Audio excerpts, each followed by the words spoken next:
იცის მეგობრებო, ეგეთი ბალახი, რომელიც ამოყვანა NASA აპირებს კოსმოსში.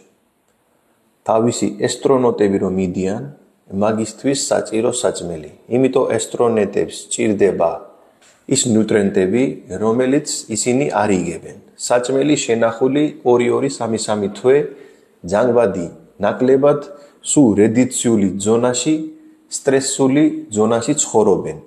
ეს ბალახი ეძახიან 1 ტონა ხილი რო ჭამო ადამიანმა 1 ტონა მეგობრებო 1 ტონა ხილი უდრი 1 კილო ეს ბალახია რა ბალახია ეს თქვენ რომ მიდიხარ რაიონებში გვერდზე რო ნახულობ რამე გაჩერებული წყალი რო არის სუფთა წყალი ან მარილიანი წყალი. მარილიანი ან სუფთა წყლის ტბებში მოდის, ამას ხუია მეგობრებო, სპირულინა.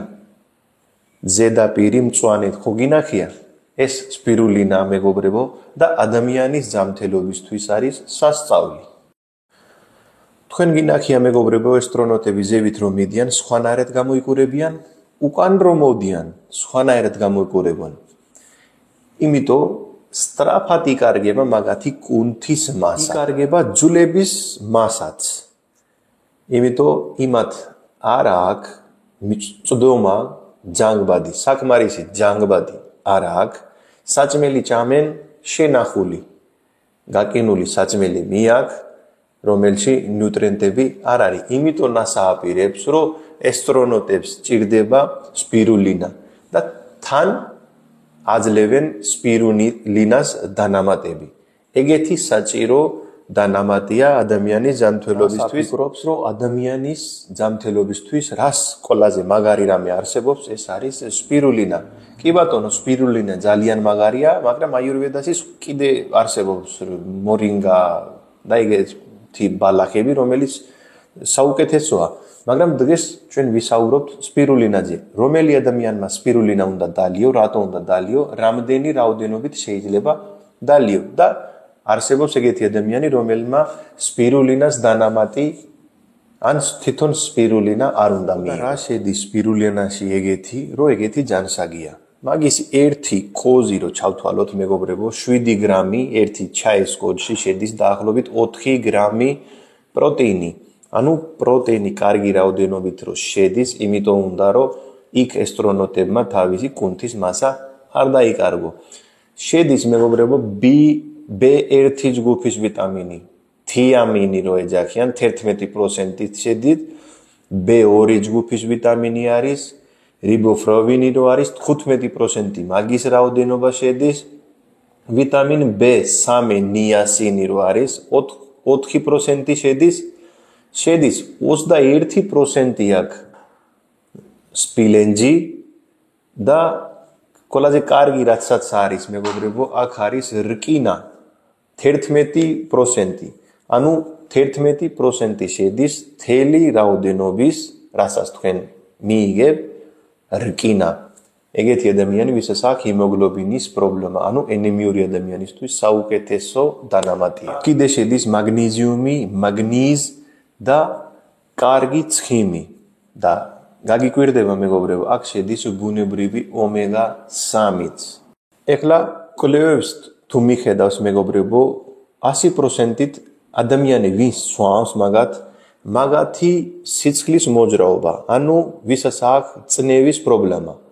წნევის პრობლემისთვის დაგეხმარება, შაქარიანი დიაბეტი ადამიანი ვისაც აქვს, ანუ ინსულინის სენსიტივობისთვის კარგი, ანუ კარგად გამოიყოფება ინსულინი საჭმელი ჭამის მერე. ბევრი ეგეთი ვიდეოებიც გაფრთხილდება, რომ წონის დასაკლებისთვის კარგია, ქოლესტერინის დასაკლებად კარგია. იმ ორი შემთხვევაში მეგობრებო, არც კვლევა, არც პრაქტიკაში არ არის სპირულინა წონის დასაკლებად, იმიტომ წონის დასაკლებად ჭირდება სწორი კვება. ნუ წონის დაკლებად ერთი დანამატით შესაძლებელი არა. მაგრამ მეგობრებო, აქ არის ბეტა-კეროტინი, რომელიც ჩვენი თვალებისთვის და ჩვენი კანისთვის არის სასწაული. ადამიანი ვისაც აჩუქებს თვალის პრობლემები, კანის პრობლემები, ან საერთოდ თუ გინდა ეს ორივე იყო ჯანსაღი დიდი ხანი მაშინ სპირულინას მიიღება თქვენთვის შეიძლება. დოზა მეგობრებო, რამდენი დოზა შეიძლება სპირულინა? სპირულინა 1-დან 3 გრამამდე შეიძლება ყოველ დღე. და კაფსულის ფორმით თუ სვავს, ანუ 500-დან 1000 მილიგრამი, ანუ აქსტრატი ფორმით თუ არის, იმიტომ აქსტრატი 4-ზე უფრო ძლიერია. თუ სვავს კოზით, გააქვს ფქნილი 3 გრამი შეიძლება და თუ გააქვს აქსტრატი, მაგისი 1000 მილიგრამი დღიური ნორმა არის, რომელიც ნებისმიერი ადამიანმა შეიძლება მიიღო. ვინ არ უნდა მიიღო? ყოველთვის ეგეთი ადამიანი, ვინც სვავს სიცხლის გამათხელებელი. იმ ადამიანისთვის არ შეიძლება სპირულინა. ადამიანი, ვინც სვავს რკინის სხვა დანამატი ან წამლები. იმიტომ თუ სვავს სპირულინაც და ის სხვა რკინის საშუალებაც სპირულინამ შეიძლება ის გააჩერო და თავის საქმე გააკეთო და ხელი უშლის ერთმანეთს. მაშინ იმ შემთხვევაში არ შეიძლება ქალი, რომელიც პეხზიმეა და პეხზიმეს დროს სპირულინას მიიღება არ შეიძლება. დანარჩენი ნებისმიერი სიტუაციაში შეიძლება სპირულინას სასწავლი, ანუ სასწავლი რა, ყველა ბალახში შედის რაღაცა ჩვენი ჯანმრთელობისთვის კარგი. სპირულინაც კარგი არის და 3 გრამი დღეში მაგის მიიღება შეიძლება. პროფილაქტიკის მიზეზითაც შეიძლება და უფრო მე ეგეთი ადამიანს ურჩევს სპირულინა, ვისაც აწუქებს ალერგიები, მალე ალერგიები, რაღაცა სეზონური ალერგიები, ან ენემიური ადამიანი. ამ ორივე ადამიანისთვის კარგი ბალახია. სულიკავი, ჯანმრთელი და ბედნიერი, გააზიარეთ მეგობრებში, გამოიწერე აუცილებლად არხი. აბა კარგად.